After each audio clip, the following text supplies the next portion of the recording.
네, 안녕하세요. 저 K특허법률사무소 이소정 변리사입니다. 오늘 금요일 이 4시인데 이렇게 많은 분들이 참석해 주셔서 정말 감사드립니다. 그래서 1시간이지만 재밌고 사업하시는 분들에게는 굉장히 도움이 될 만한 그 자료로 준비를 해왔고요. 되도록 이 시간 통해서 이왕 금요일 이 시간에 참석해 주신 만큼 이번 시간에 제가 알려드리는 것들은 꼭 숙지해서 사업하시는데 활용하시면 좋을 것 같습니다. 네, 지금 이제 시작하겠습니다. 오늘 방금 소개해 주신 것처럼 제가 오늘 해드릴 내용은 한류 콘텐츠의 지식재산 보호이고요. 사례 중심으로 강의를 해드리도록 하겠습니다. 먼저 이제 내용에 들어가기 앞서서 간단히 뉴스를 좀 살펴보겠습니다. 요즘에 제가 여기 오기 전에 정말 제가 좋은 주제를 좀 강의를 할 수 있게 됐다 해서 굉장히 좀 다행이라고 생각했는데요. 요즘에는 한류는 정말 굉장히 이슈가 많이 되고 있습니다. 예를 들어서 간단히 제가 이제 뉴스들을 알려드리면 여러분 다 아시는 아기상어 같은 경우에 이제 우리나라 그 아기상어 그 교육 콘텐츠가 작년에 1,050억, 55억 정도 그 매출이 났고, 이거는 콘텐츠 하나를 잘 만들어서 그 수익이 이 정도 날 수 있다라는 거를 잘 보여줄 수 있는 사례입니다. 그런가 하면은 여러분들 잘 아시다시피 이제 미나리도 굉장히 이슈가 되셨죠. 그래서 윤여정 배우께서 이제 그 오스카에서 수상도 하시고, 그리고 요새 이제 제가 오기 전에 가장 빼놓을 수 없는 게 오징어 게임이 넷플릭스에서 최근에 한 것 중에서 가장 뷰가 많이 나왔다라고 해요. 그래서 인도를 제외하고 전 세계에서 지금 1위를 하고 있다라는 소식을 제가 확인하고 왔습니다. 그 정도로 한류는 굉장히 대세가 되고 있고요. 이 한류의 흐름을 타서 여러분들이 지금 제가 이제 사전에 여쭤본 바로는 다양한 사업들을 하거나 사업 준비 중인 걸로 제가 들었습니다. 그래서 이 한류 콘텐츠를 어떻게 활용할 수 있는지, 이 한류 콘텐츠에 대해서 어떻게 권리화를 할 수 있는지를 오늘 좀 잘 확인해 보시면 될 것 같아요. 넷플릭스에서 올해 한국 콘텐츠에 5,500억을 투자하겠다, 이렇게 발표를 한 걸로 확인했어요. 한 해에만 5,500원을 투자하겠다는 거는 앞으로 더 많은 거를 이제 투자하겠다는 얘기고, BTS나 미나리나 오징어 게임이나 이런 전체적인 흐름을 봤을 때는 앞으로 점점 더 한류 콘텐츠에 대한 인기도 많아지고 관심도 많아지고 투자도 많아지고, 그만큼 우리나라 사업하시는 분들은 이런 것들을 잘 알아두시면 사업에 많은 이제 도움이 되는 상황이 됐다라고 보여질 수 있습니다. 이거는 이제 2021년 넷플릭스 순위예요. 순위를 보면 이게 뭐냐면 다 우리나라 드라마입니다. 이거 어느 나라에서 이렇게 됐을까요? 전체 11위 중에서 하나, 둘, 3개를 빼고는 다 우리나라 드라마가 1위를 했는데요. 이게 싱가포르의 넷플릭스 순위입니다. 그러니까 한류가 어느 정도 인기를 얻고 있는지 잘 보여준다고 보여집니다. 그러면 이 한류 콘텐츠가 인기가 있으면 그냥 콘텐츠 드라마가 있고 지나가면 그만 아니냐, 이렇게 생각을 할 수 있잖아요. 근데 제가 이제 이 변리 사업을 하면서 지켜본 바로는 이런 콘텐츠가 한번 뜨게 되면은 그 콘텐츠에서 끝나는 게 아니라 콘텐츠로 이제 어떤 콘텐츠가 이슈가 되면은 콘텐츠 전체적인 수출이 성장을 하고 그 다음이 관련 상품 전체가 부흥이 일어나게 됩니다. 그러니까 그 다음을 보면은 예를 들면은 제가 오늘 이거는 확인한 건데요. 오징어 게임에 나왔던 많은 상품들이 있을 거예요. 많은 상품들이 있는데 초록색 추리닝만 친 겁니다. 예. 지금 네이버 쇼핑, 그것도 네이버 쇼핑에서 초록색 추리닝만 쳤을 때 몇 개의 상품이 뜨냐면 43,367개의 상품이 뜹니다. 다시 바꿔 말하면 뭘까요? 초록색 추리닝을 제외한 다른 오징어 게임에 등장하는 다른 상품들을 다 합하면 굉장히 많은 상품들이 벌써 이 흐름을 타고 상품화되고 판매된다는 걸 잘 알 수 있겠죠. 그리고 이게 이제 우리나라 네이버 쇼핑인데, 예를 들어서 뭐 아마존이나 다른 것까지 다 합하면 그 수가 어느 정도 될지 뭐 대략적인 가늠은 되실 거라고 생각이 듭니다. 뭐 옆에 봐도 초록색 추리닝 특수라는 게 좀 떠 있고요. 그리고 지금 이제 제가 네이버 쇼핑에 오징어 게임을 쳐본 거예요. 오징어 게임을 쳐봤는데 뭐 대략적인 카테고리가 만약 11개 카테고리라면 뭐 전반적인 카테고리에 오징어 게임 관련된 상품들이 쫙 깔려 있는 거를 살펴볼 수 있습니다. 제가 이 얘기를 해드리는 이유는 뒤에 가서 설명드릴 내용과 연관이 있어서 그런 건데요. 어떤 상품, 이제 사업을 시작하실 때는, 처음에 사업을 하실 때는, 그냥 뭐, 요 관련된 것만 권리를 받으면 되겠지라고 생각하시지만, 실질적으로는 이 권리를 이제 제대로 받지 않으실 경우에는 이 상품이 확장되는 속도를 쫓아가지 못하기 때문에 이제 좀 낭패를 보시는 경우가 많으세요. 그래서 그거에 대해서 제가 설명드리기 앞서서 이렇게 오징어 게임, 어떤 실은 드라마죠. 넷플릭스 드라마의 한 콘텐츠일 뿐인데 이 콘텐츠가 약간 그 콘텐츠가 세계적인 이슈가 되거나 어떤 유명해질 경우에 어떤 파급 효과가 있는지, 어떤 사업적으로나 상품적으로 어떤 의미가 있는지를 좀 잘 나타내 주기 때문에 제가 지금 이거를 캡처를 해가지고 왔습니다. 그러면 이제 보통 이제 콘텐츠 하시면 여기 지금 강의 들으시는 분들 중에서 뭐 나는 실은 한류 콘텐츠랑은 뭐 직접적인 관련이 있는 상품은 아니야라고 생각하시는 분들이 있을 것 같아요. 근데 어떤 콘텐츠가 이제 이슈가 되면은 그 콘텐츠의 범위는 우리가 예측하지 못하는 범위가 쭉 확장을 해나갑니다. 그래서 한국에 대한 이미지가 좋아지면 김치 수출도 늘어나고, 그리고 국가에서도 전략적인 육성을 시작을 하고요.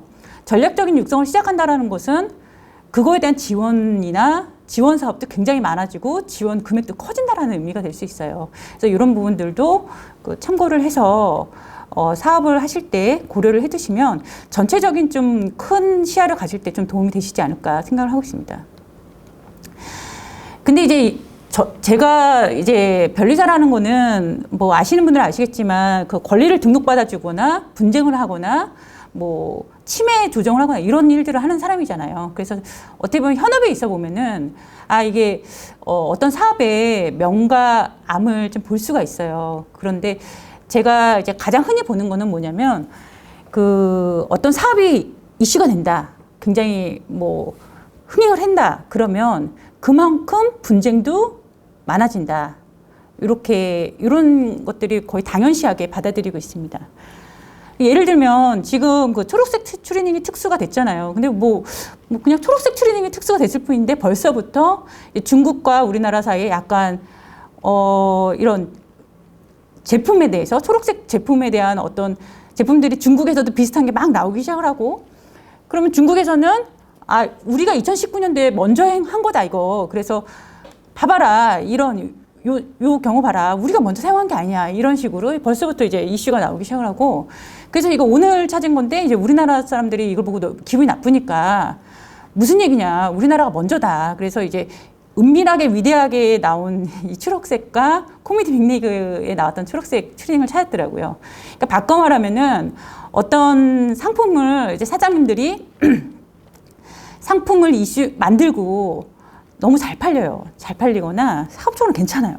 괜찮은데 실은 그 괜찮은 사업을 만들기에 앞서서 권리화를 하지 않으면 분쟁에 휘말릴 가능성이 굉장히 많다라는 거를 반드시 염두를 해두셔야 됩니다. 예. 그리고 가장 이제 올해가 이제 그 오징어 게임, 지금은 오징어 게임이야. 그전에는 가장 핫했던 게 이제 BTS잖아요.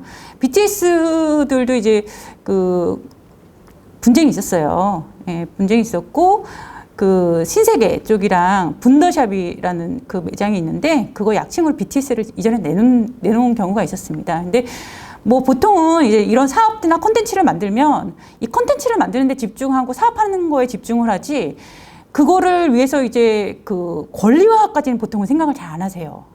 그런데 이제 그 사업이 물론 가장 더 중요하다고 볼 수 있는데 기껏 사업을 다 잘해놓고서는 분쟁이 말리면은 뭐 노력한 가치를 다른 사람들이 다 가져가는 경우가 생기거나 어쨌든 분쟁에 쓸데없는 힘을 뺏기게 되니까 굉장히 이거는 이제 부동산으로 치면 먼저 등기를 친다, 등기를 받아놓는다 이런 의미로 반드시 사업하시는 분들은 이제 숙지를 해야 되는 부분이 된 것 같습니다. 뭐 다행히 그래서 이제 BTS 같은 경우도 문제가 생기니까 총 190개를 그 다음에 이제 상표 출원을 해서 등록을 받은 상황이고요. 이 앞서 설명드렸던 그 아기상어 같은 경우에 어떤 사례가 있었냐면 이제 유명해지니까 제가 현업에서 요즘에 가장 많이 보는 경우가 가장 많이 보거나 질문을 듣거나 이런 경우가 뭐냐면 요즘에 이제 아마존이나 뭐 그 해외 사이트들이 굉장히 발달했잖아요. 그래서 실은 어떤 특정 국가에서의 침해도 문제지만 그 아마존이나 이런 그 전 세계적인 오픈마켓을 통해서 침해가 굉장히 많이 이루어지고 있습니다. 그래서 이 아기상어 같은 경우는 다른 이제 중국 업체에서 이렇게 거의 비슷하게 만들어가지고 그 아마존에서 아마존이나 월마트 이런 데 판매를 해버렸어요. 근데 다행히 여기서는 이제 권리를 확보를 해놨기 때문에 상표권을 확보를 해놓은 상태이기 때문에 그 침해 주장을 했고 그래서 피고 각각에게 그 상표권 및 저작권 침해를 이유로 해서 그 5천만 원 각각 5만 달러니까 지금으로 하면 6천만 원 정도 되겠네요. 그래서 배상 판결을 받은 걸로 확인됩니다. 뭐 아시는 분들은 이제 이거 뉴스에도 여러 번 나왔겠지만 이제 아기상어는 실은 지금 저작권 다툼이 있어요. 그래서 미국 동요 작곡가와 지금 그 저작권 침해다. 예, 이런 부분으로 이제 이슈가 있고 이런 부분 같은 경우는 제가 봤을 때는 스마트 스터디에서 사전에 이거를 조금 하거나 아니면은 저작권을 좀 더 적극적으로 받아놓거나 이런 여러 가지 안전장치를 좀 해놓으셨으면 좀 피해가실 수 있지 않았을까 그런 생각이 드는데요. 어쨌든 스마트 스터디가 1심은 이겼고 2심은 지금 이제 진행 중에 있습니다. 근데 뭐 결과적으로 이기냐 지냐도 중요하지만 어떤 이런 사업을 할 때 분쟁이 자꾸 일어나면 심리적 허들이 생깁니다. 적극적으로 이걸 해도 되는 건가 마는 건가 이런 부분이 생기기 때문에 권리유할은 반드시 하는 것을 권해드리고 있습니다. 제가 지금까지 이제 좀 길게 그 뉴스랑 분쟁 사례들을 알려주는데요. 제가 지금 이 내용들을 이제 앞서 알려드린 내용을 왜 이걸 알려드렸나, 왜 이런 내용들을 했는지를 좀 말씀을 드리자면 첫 번째로는 이제 정리를 해보면 좋은 콘텐츠는 분쟁이 일어날 확률이 높다. 네, 맞습니다. 그리고 되게 사업하시는 분들은 하나의 콘텐츠를 만들거나 상품을 만들거나 할 때 되게 노력을 많이 하세요. 노력이 많이 들어가고 노력이 들어간 만큼 애정도 많이 있습니다. 근데 그거를 누군가 손쉽게 따라할 때 굉장히 분해하시고 힘들어하시고 어떻게 해결해야 될지 모르시고 그러시는데 제가 늘 해드리는 말씀이 있어요. 사업하면서 분쟁을 많이 하는 건 그렇게 좋은 일은 아니거든요. 안 좋은 에너지를 많이 쓰는 거기 때문에 최대의 방법은 예방이다. 예방이고 예방을 위해서는 올바른 지식재산권을 확보해야 된다. 그러면 올바른 지식재산권을 확보하는 방법은 뭘까요? 제가 봤을 때는 가장 좋은 거는 실은 전문가랑 논의하는 게 가장 좋습니다. 예, 뭐 다 사업하시면서 이런 것까지 다 아시긴 힘드시죠. 그렇지만 전문가랑 논의를 한다고 하더라도 전체적인 그림을 그려보기 위해서는 기본 지식은 가지고 계시는 게 맞을 것 같습니다. 기본 지식이 없어서 사업을 엄청 열심히 정말 활발하게 마케팅 비용 엄청나게 쓰고 해서 키운 다음에 분쟁으로 들어가서 정말 그 속타하시는 경우가 많으시거든요. 그래서 오늘 이 강의를 통해서 이제 기본적인 지식을 좀 가져가시기 바랍니다. 이제부터 강의에 이제 본격적인 진행을 할게요. 그러면 이제 한류 콘텐츠다. 한류 콘텐츠에 같은 경우는 그럼 좋다. 내가 권리를 받긴 하겠다. 권리를 받긴 하겠는데 어떤 권리를 받아야 될까? 네. 이걸 좀 고민을 해보셔야 돼요. 근데 뭐 그게 하나하나 하면 너무 어려워요. 난 모르겠어요. 이게 너무 복잡해요. 이러실 수 있지만 오늘 전체적인 걸 하면은 실은 전체적인 그림을 보면은 뭐 그렇게 복잡하진 않습니다. 이게 단순하게 좀 정리를 해볼 수 있고요. 제가 예를 들어서 이제 한류 콘텐츠를 가지고 이제 오늘 주제니까 정리를 해보면 뭐 한류 콘텐츠에는 웹툰 콘텐츠, 관광 홍보, 캐릭터 1인 미디어, K-팝 뭐 많이 있겠죠. 근데 앞서 살펴봤지만 오징어 게임 같은 경우도 디지털 콘텐츠지만 그게 이제 확장이 되면은 각종 상품들이 나올 수 있습니다. 지금 봐도 뭐 장난감도 있고 식품도 있고 명함, 의류, 뭐 패션용품, 그다음 장난감 다 있겠죠. 그래서 제가 봤을 때는 모든 제품이 한류 콘텐츠에 해당한다. 이렇게 결론을 내릴 수 있을 것 같아요. 예. 그래서 어떤 사업이든지 뭐 대부분은 확장하는 것까지 좀 고려를 해서 사업을 전반적인 큰 그림을 좀 그려보시는 거를 권해드리고 있습니다. 그러면 지식재산권이 크게 그럼 뭐가 있을까요? 그러면 오늘 그냥 여기서 그냥 이 정도 있구나를 그냥 딱 외워보시면 돼요. 총 4가지 정도 있습니다. 4가지. 크게 4가지예요. 예, 어렵지 않죠. 특허, 디자인, 상표, 저작권 이렇게 4가지라고 보시면 됩니다. 예, 크게 4가지고 뭐 추가적인 사항들이 있어요. 근데 이거는 뭐 이렇게까지 아시기는 너무 어렵기 때문에 사업하실 때 이 정도 있구나. 그러면은 이 정도를 근거로 내가 미리 안전장치 하려면 어느 거를 하면 되겠구나. 이 정도 아시면 되고요. 한류 콘텐츠 정도 관련된 거면은 제가 봤을 때 뭐 저작권, 상표권, 디자인권 뭐 이 정도가 가장 핵심이 될 것 같습니다. 뒤에서 자세히 설명을 드릴게요.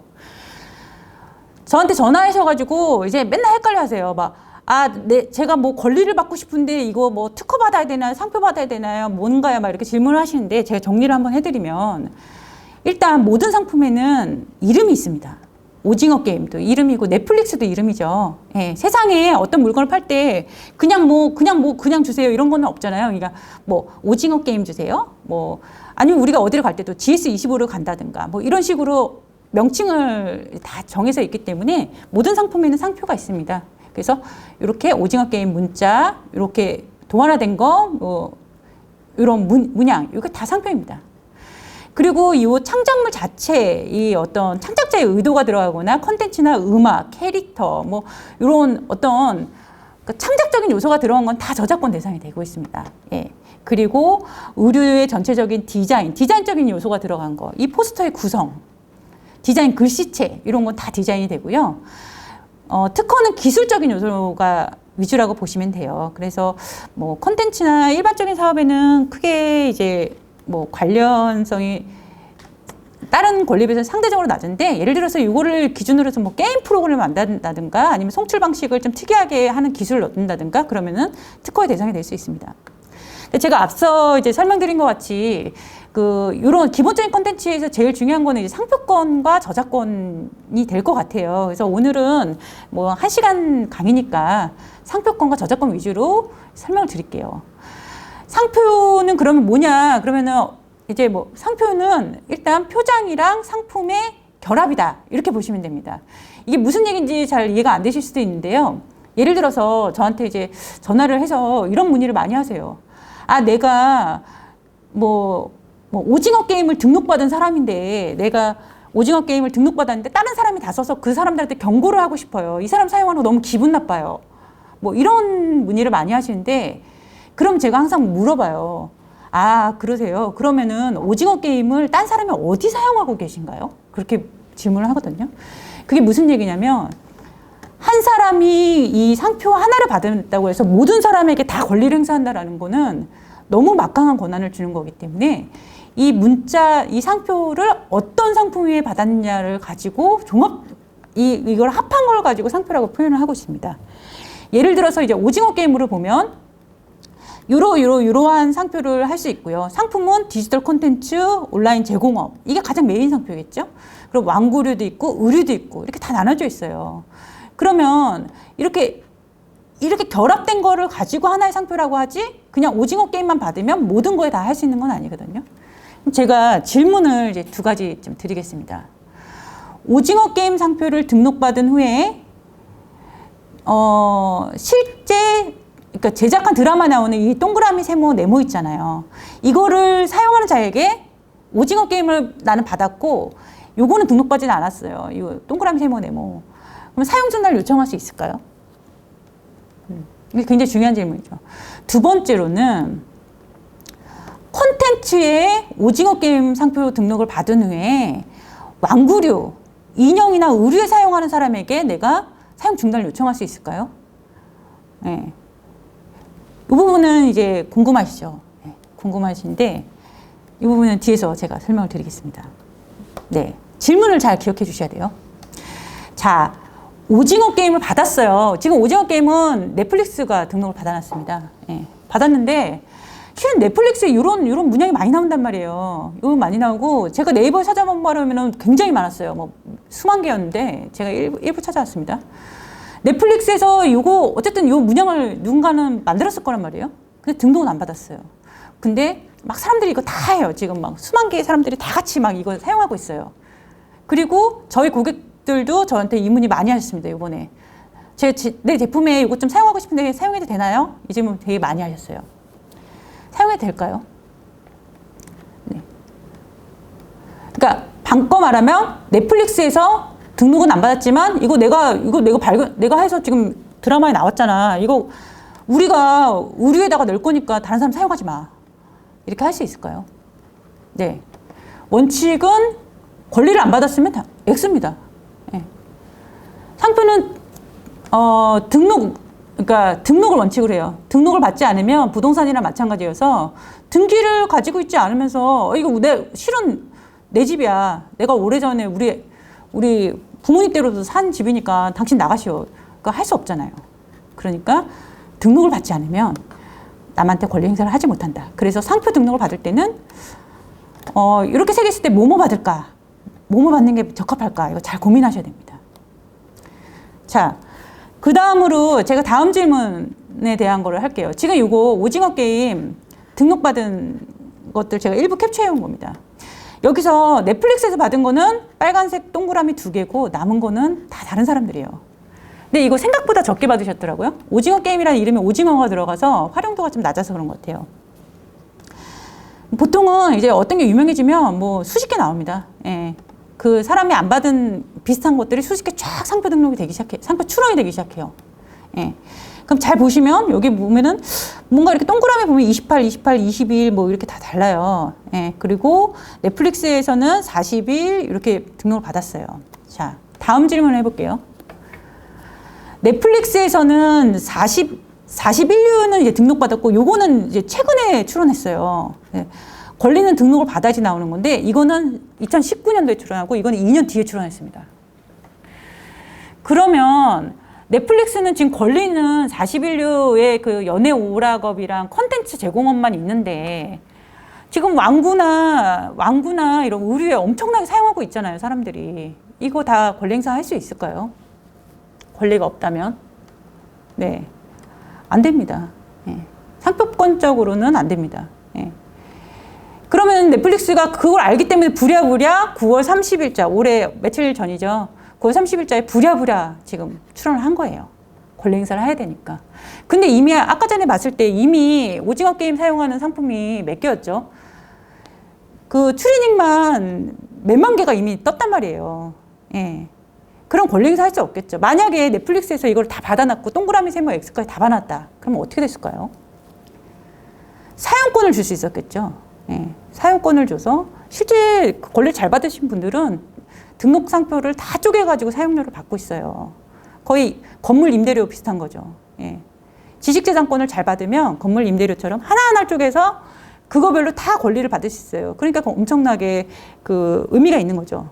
근데 실은 넷플릭스조차도 이게 이렇게 잘 될 줄은 몰랐겠죠. 잘 될 줄을 미처 모르고 뭐 모든 걸 다 받을 수는 없으니까 이제 이렇게 받은 것 같습니다. 어쨌든 이렇게 협소하게 받으면 다른 거에 대해서 권리 행사하기가 좀 어려질 수 있다. 예, 그거들을 이제 생각을 해 놓으시면 될 것 같습니다.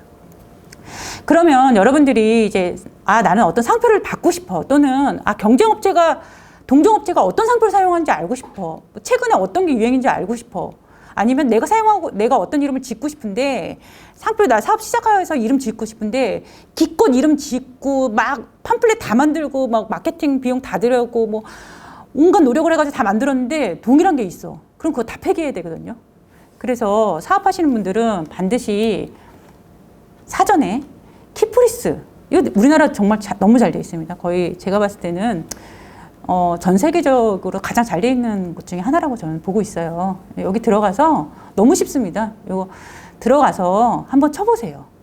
쳐보시는 게 다 끝내놓고 돌아오는 건 너무 억울하고 힘들기 때문에 이거 간단히 쳐보시면 됩니다. 네이버에 키프리스 치시고 네이버나 구글에 뭐. 그리고 이 상표 부분 클릭하면 돼요. 상표 부분 클릭하면 오징어 게임 치잖아요. 그러면은 여기 이렇게 쭉 나옵니다. 토탈 9개. 그래서 쭉쭉쭉쭉쭉쭉. 누가 받았고, 출원인이 누구고, 뭐, 언제 출원했고, 상품은 뭐고, 이거 클릭하면은 자세한 내용 전부 다 떠요. 예. 그래서, 아, 이거 똑같은 거 있구나. 내가 이거 해가지고 팜플렛 다 만들고 마케팅하고 뭐 별의별 거 다 하면은 다 나중에 다 폐기할 수 있겠구나. 이건 피해야겠다. 뭐 또는 뭐, 아, 내 거는 다행히 없네? 그러면 이걸로 나가도 되겠다. 이 정도의 힌트를 얻고 좀, 가이드라인을 스스로 마련해 보실 수 있을 겁니다. 근데 하나 더 확인하실 게 있어요. 여기까지 확인하셔도 되지만 여기 보시면 28, 뭐 21 이런 이상한 숫자들이 있어요. 상품 분류라고 되어 있는데 이건 뭐냐면 앞서 설명드린 거지 특허청에서 상품별로 등록을 받게 돼 있어요. 상품이지만 이제 상품의 분류라고 해서 대략적인 카테고리를 나눠놓은 게 있습니다. 45개 분류고 뭐 의류, 완구 이렇게 큰 이제 카테고리별로 나눠놓은 게 있는데 이걸 좀 한번 확인해 보시는 게 좋아요. 그러니까 예를 들어서 뭐 21류에 등록돼 있는데 그러면 내가 받으려는 거랑 비슷한 건가 만가는 한번 확인해 보시는 게 좋잖아요. 이거 하나까지는 더 알아두시는 게 좋습니다. 예, 특허로라는 사이트를 쳐서 들어가시고요. 요 밑에 보면 분류 코드 검색이 있어요. 분류 코드 검색. 그거를 누르면 이렇게 딱 뜹니다. 상품 분류 코드를 치시면 쭉 떠요. 뭐. 그래서 여기 국문, 영문에 아무튼 검색을 하고 싶은 제품을 한 번만 쳐보시면 돼요. 예를 들면 나는 그래. 나 오징어 게임인데 난 식품을 만들어가지고 그 달고나를 좀 팔고 싶은데 오징어 게임 써도 좀 문제 없을까? 한번 그거 알아보고 싶은데. 그럴 수 있잖아요. 그러면은 여기다 사탕을 쳐보시는 거예요. 달고나 쳐서 나올 수도 있지만 뭐 달고나랑 사탕이 비슷하니까.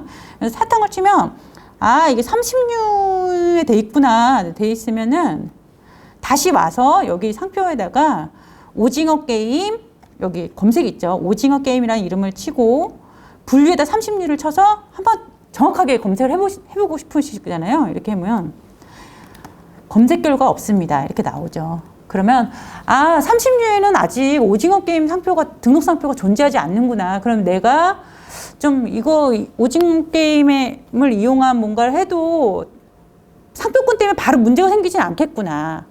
이러면 좀 안심하고 사용할 수 있으시잖아요. 근데 뭔가 좀 불안한데 뭐 이렇게 사용하시지 않고 안심하고 사용할 수 있기 때문에 이거는 좀 의미가 있으실 거라고 생각이 됩니다. 네네. 키프리스 특허로 해서 검색 안 되는 상표는 없는 겁니다. 예. 근데 예외는 있습니다. 예외는 있는데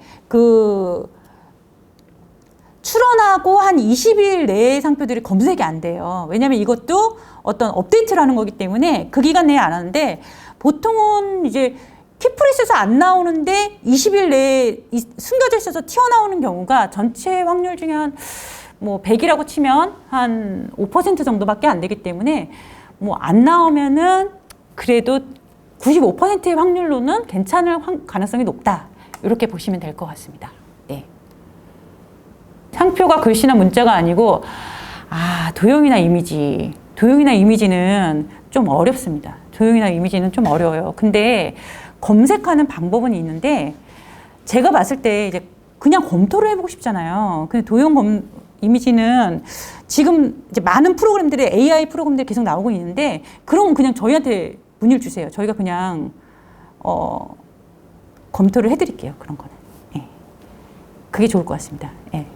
왜냐면은 그거는 좀 난이도가 있어서 그거 하기가 쉽지가 않거든요. 그러면 그래 좋아. 그러면은 나는 최대한 진짜 보통 그 사업하시는 분들이 상표 만드는 게 어려운데 자신이 이제 제공하는 서비스가 뭔지가 드러나길 바라시는 경우가 많으세요. 그런데 상표 등록을 기껏 받거나 받아도 크게 의미가 없는 경우가 있기 때문에 그런 부분들은 좀 주의를 하시는 게 좋습니다.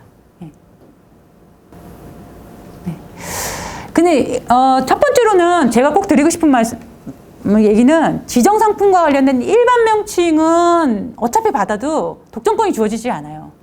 그러니까 어떤 의미냐면요.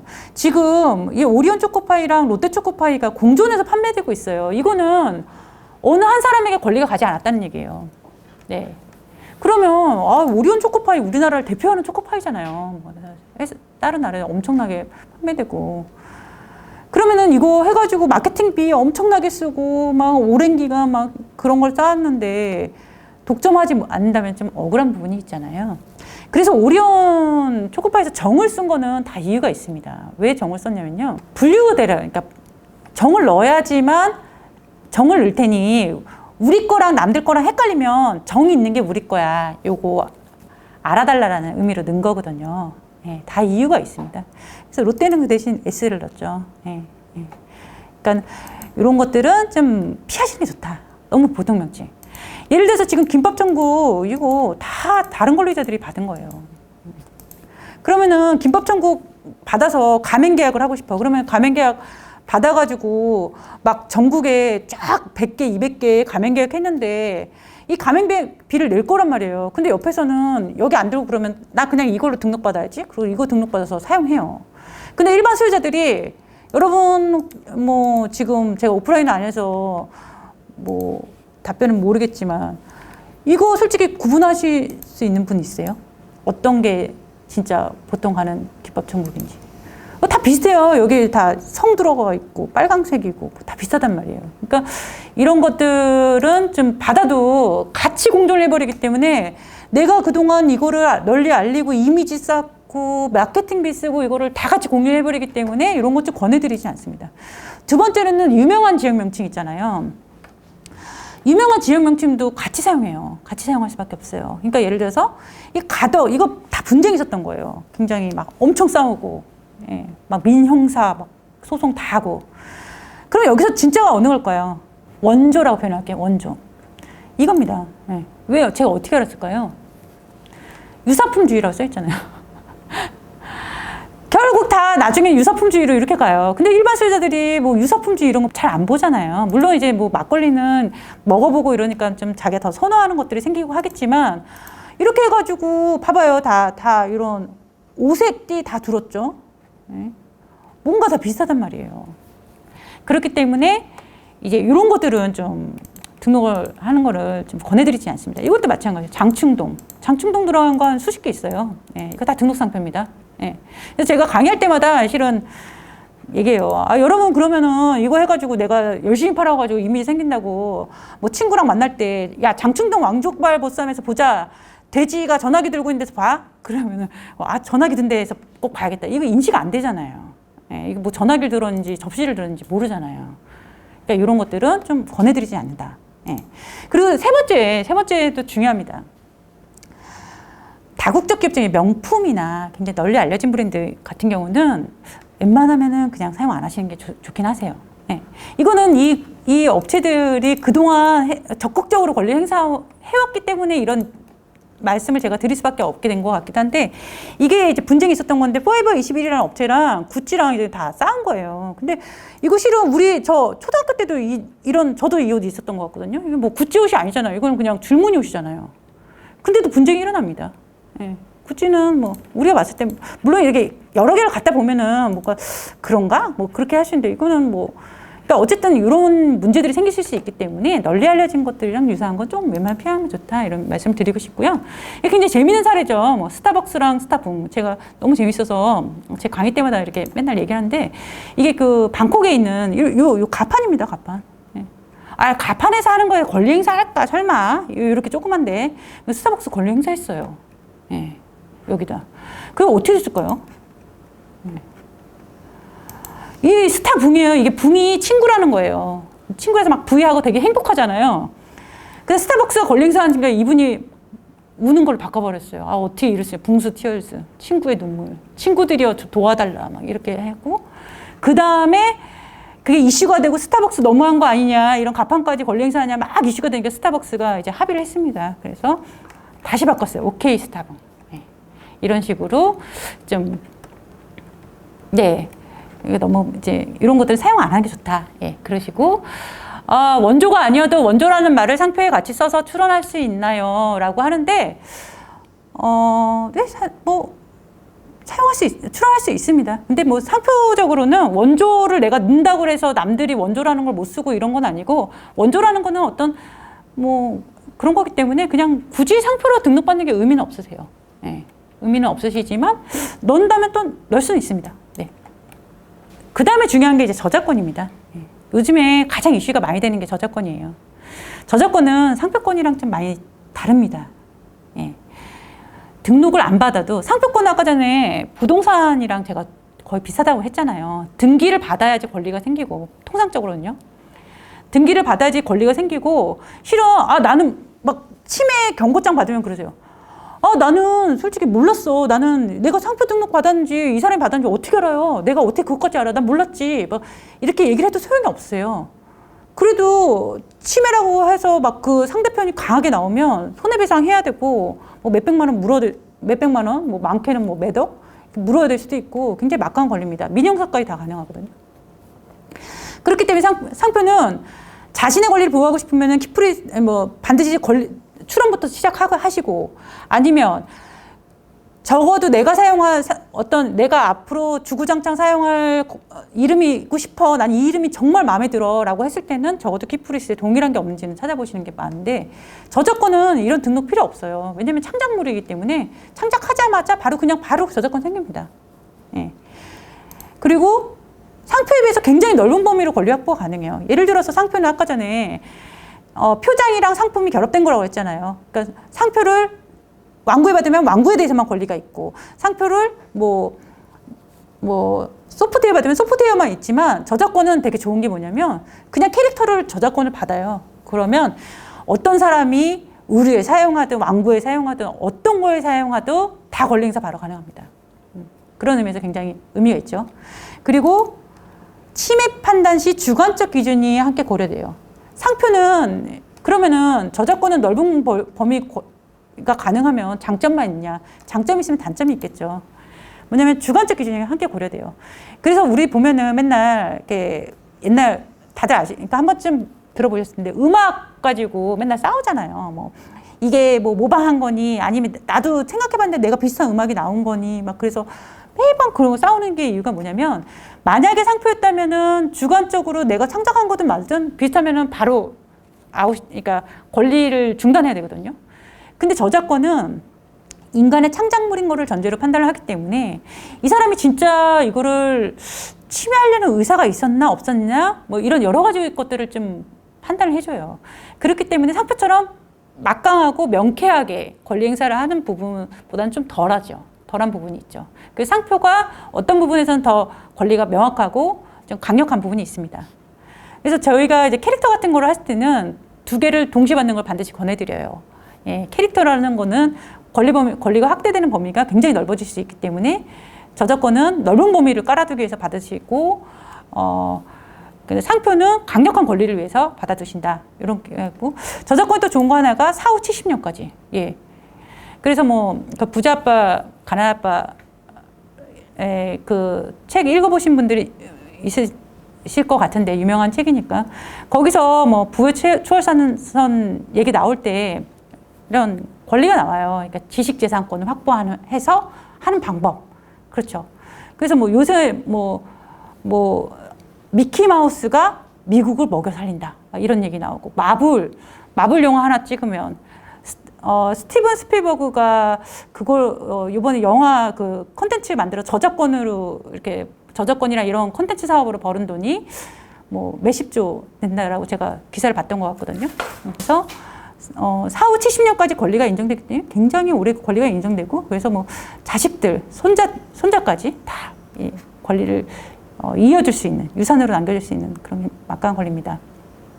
그러면, 저작권은 그러면 이런 권리 있으니까 그러면 내가 창작하고 등록 안 받고 내 죽을 때 사후 70년까지 그냥 두고두고 권리 행사하고 그러면 되겠네라고 생각하실 수 있지만, 이런 부분에서도 구체적으로 봐야 될 부분들이 있어요. 그래서 등록하지 않아도 바로 권리가 발생하니까 난 등록 안 받아야지 라고 하실 수 있지만, 저희는 반드시 등록을 권합니다.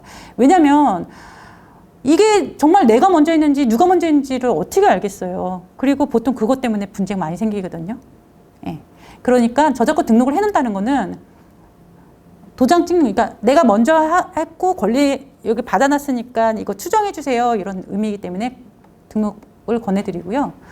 넓은 범위로 확보가 가능하기 때문에 어쨌든 캐릭터를 한번 받아놓으면은 그냥 딱 하나를 받았는데, 딱 하나 받는 것만으로도 모든 이거 사용하는 사람한테 다 권리 행사 가능합니다.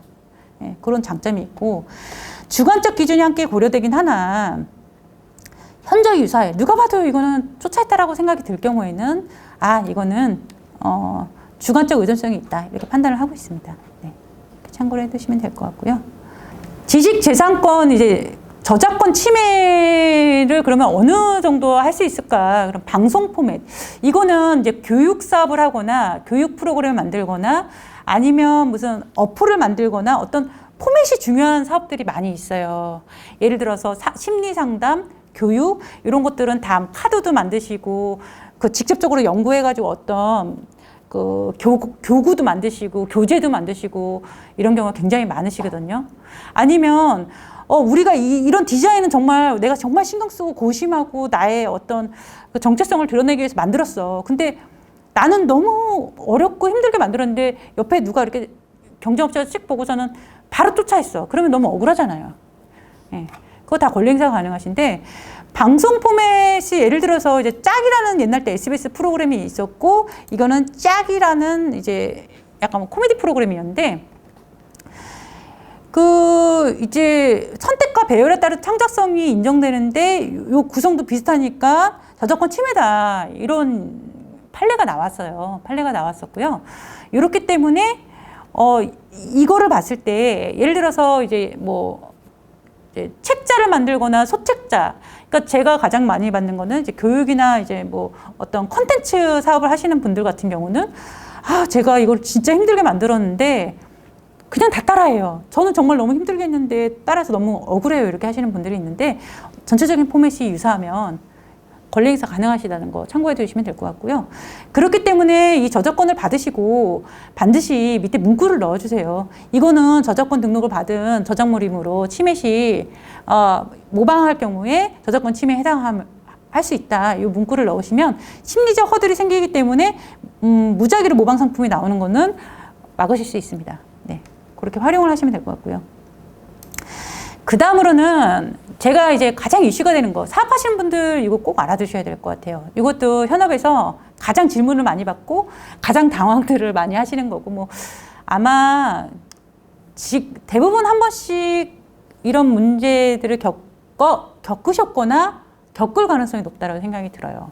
네, 이거는 큰 대기업들도 다 저한테 문의를 많이 하셨고요. 뭐냐면 이제 폰트체 있잖아요, 폰트. 네. 이거 실은 뭐 이렇게 표현하면 그런데 이제 어떤 일부러 이걸 하기 위해서 하는 경우도 많이 있어요.